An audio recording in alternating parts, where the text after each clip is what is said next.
Absolutely. So I was talking to Leo, and Leo was still my neighbor when my mom acquired the 84 380 SE, which I'm so in love with now. I remember when she first got it, Leo never really said anything about it. He always seemed kind of angry seeing it. And I was talking to him about it one time a couple years ago, and he goes, "Oh, that car is a piece of crap. That was the Beverly Hills Volkswagen. That's what we called it internally." Of course, because of the 155 horsepower emissions choked M116 3.8 liter, which is actually, I think, is a great engine. It's a fine engine. There's nothing wrong with that damn engine. I am, of course, I've expressed this to you. I want to do a Euro rebuild on it so I can get whatever the 205. 205 HP, which is, I think, is fine. I mean, the 155 is fine for the 126. It's not a crazy heavy car. Well, I mean, the 300 SD was fine at 120 horsepower. Right. It's funny how close they are in horsepower too, and the economy difference. Both of them still bested pretty much whatever Ford or Lincoln had to offer. I mean, Lincoln was, at the time, if you bought a 4.1 liter V8 in your Crown Victoria, you had 115 horsepower.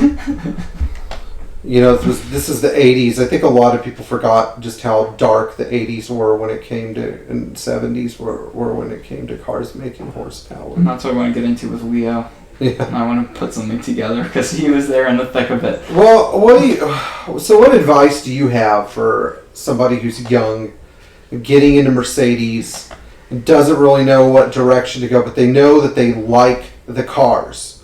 Like, you started from zero. What advice do you give to somebody who's starting from zero and has nothing but passion? If you're in love with the car already, learn the systems. Learn how your car works. Because, trust me, once you learn how a system like K-Jetronic works, or even something as simple as like your electronic door locks, once you learn how that system works, you'll appreciate the design so much more. And as you learn the system, more of the different systems in your car, the love kind of expands beyond just you looking at the car and saying, "Oh, that's a beautiful car." You look at the car and then you see the inside of the car and you see, "Oh, this is how the automatic climate control works. This is how the fuel injection works." And when you're driving it and using those features, you feel more connected to the car, especially if you've repaired those systems. Yeah, I agree with you 100%. Well, I really appreciated you coming down here and spending a few days with me. It's been a ball. Yeah, it's like going to English class or something, right? No. I would tell you, Jack, on camera that I'm proud of everything you've done, but I think I have a better compliment. Mm-hmm. I think that you are an honor to the hobby. Thank you, Pierre. So same goes to you. Yeah, well, you already know that. I don't know, whatever. It doesn't matter. I'm doing this for money. It's a different kind of ball game, but I think that for younger people that are interested in these cars, you have to start figuring out how things work, or else you will never be able to maximize your enjoyment of the car. And in Jack's case, Jack's learned a lot in 5 years. You can learn a lot in 5 years too. When you're young, your ability to learn things is at its peak. Don't waste it. And don't buy a late 2010s WRX for $15,000, $20,000 or something, when you can go out and buy a 300E or something of the like and put like a small fraction of the money into that in parts of genuine Mercedes parts, and have a car that's going to last you literally the rest of your life.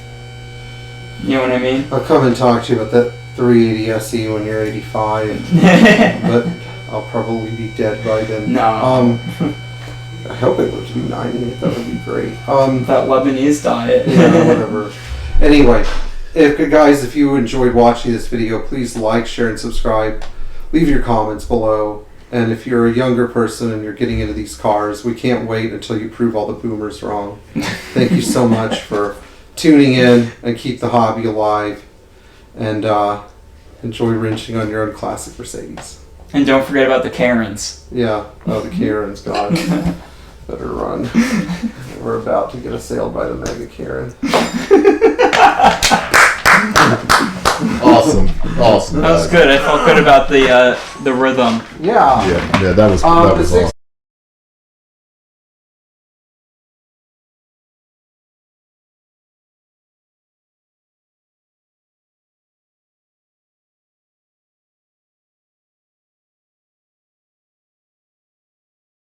Firmware upgrade required, and the light came on.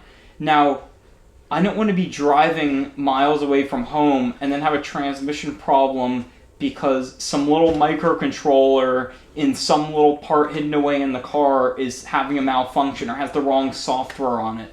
And I have to go to the dealer and possibly pay the dealer for software that's actually controlling and modulating the transmission. Yeah, fair enough. Yeah.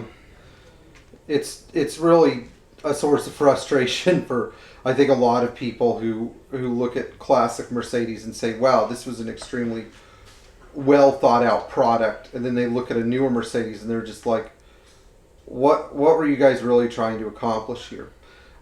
Shifting gears a little bit, I know that you have some other Mercedes that you've acquired since then. Which one are you most excited about?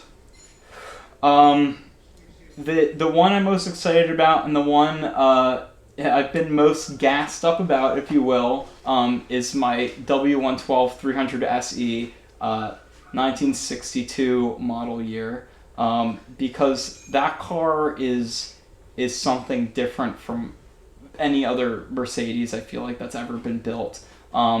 It was this, as far as I know the story goes, and you can correct me, it was sort of this placeholder, if you will, before the 600 came out. That was the long wheelbase car, right, but the yeah. long wheelbase, but yeah, it was just this in-between car between, I guess, Adenauer? the Adenauer and the 600, and the 111 by itself is just an insanely beautiful car, and then all the extra features that are in the 112. Of course, all the extra features come with extra cost and sorting, but once it's sorted, this car was sitting in a barn and has been sitting indoors, luckily, since 1993. It came out of a barn in Raymond, New Hampshire. Did you tell Leo about this thing? Leo does know about it, yes. What was Leo's commentary? It was just a wow thing. I guess at 93 commentaries. Yeah, commentaries. Yeah, commentaries a little sparse. Yeah. I do want to bring it up with him again, but now this reminds me. Can I insert the Beverly Hills Volkswagen quote? Absolutely. So I was talking to Leo, and Leo was still my neighbor when my mom acquired the 84 380 SE, which I'm so in love with now. I remember when she first got it, Leo never really said anything about it. He always seemed kind of angry seeing it. And I was talking to him about it one time a couple years ago, and he goes, "Oh, that car is a piece of crap. That was the Beverly Hills Volkswagen. That's what we called it internally."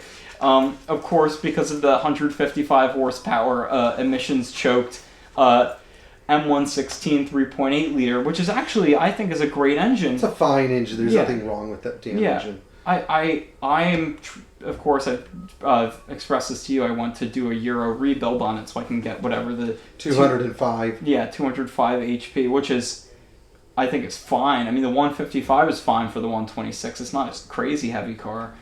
Well, I mean, the 300 SD was fine at 120 horsepower, Right. It's funny how close they are in horsepower, too, and the economy difference. Both of them still bested pretty much whatever Ford or Lincoln had to offer. I mean, Lincoln was, at the time, if you bought a 4.1 liter V8 in your Crown Victoria, you had 115 horsepower. This is the 80s. I think a lot of people forgot just how dark the 80s were when it came to, and 70s were when it came to cars making horsepower. And that's what I want to get into with Leo. Yeah. I want to put something together because he was there in the thick of it. Well, what advice do you have for somebody who's young, getting into Mercedes, doesn't really know what direction to go, but they know that they like the cars? Like, you started from zero. What advice do you give to somebody who's starting from zero and has nothing but passion? If you're in love with the car already, learn the systems. Learn how your car works. Because, trust me, once you learn how a system like K-Jetronic works, or even something as simple as like your electronic door locks, once you learn how that system works, you'll appreciate the design so much more. And as you learn the system, more of the different systems in your car, the love kind of expands beyond just you looking at the car and saying, oh, that's a beautiful car. You look at the car and then you see the inside of the car and you see, oh, this is how the automatic climate control works. This is how the fuel injection works. And when you're driving it and using those features, you feel more connected to the car, especially if you've repaired those systems. Yeah, I agree with you 100%. Well, I really appreciated you coming down here and spending a few days with me. It's been a ball. Yeah, it's like going to English class or something, right? No. I would tell you, Jack, on camera that I'm proud of everything you've done. But I think I have a better compliment. Mm-hmm. I think that you are an honor to the hobby. Thank you, Pierre. So. Same goes to you. Yeah, well, you know. You already know that. I don't know, whatever. Doesn't matter. You know, I'm doing this for money. It's a different kind of ball game. But I think that, you know, for younger people that are interested in these cars, you have to start figuring out how things work, or else you will never be able to maximize your enjoyment of the car.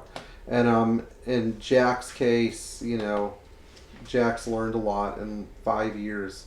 You can learn a lot in 5 years too. When you're young, your ability to learn things is at its peak. Don't waste it. And don't buy a late 2010s WRX for, you know, $15,000-$20,000 or something, when you can go out and buy a 300E or something of the like and put like a small fraction of the money into that in parts of genuine Mercedes parts, and have a car that's going to last you literally the rest of your life. You know what I mean? I'll come and talk to you about that 380 SE when you're 85, but I'll probably be dead by then. No. I hope I live to be 90. That would be great. That Lebanese diet. Yeah, whatever. Anyway, if you enjoyed watching this video, please like, share, and subscribe. Leave your comments below. And if you're a younger person and you're getting into these cars, we can't wait until you prove all the boomers wrong. Thank you so much for tuning in, and keep the hobby alive. And enjoy wrenching on your own classic Mercedes. And don't forget about the Karens. Yeah, the Karens, God. Better run. We're about to get assailed by the Mega Karen. Awesome. That was good. I felt good about the rhythm. Yeah. Yeah, that was awesome.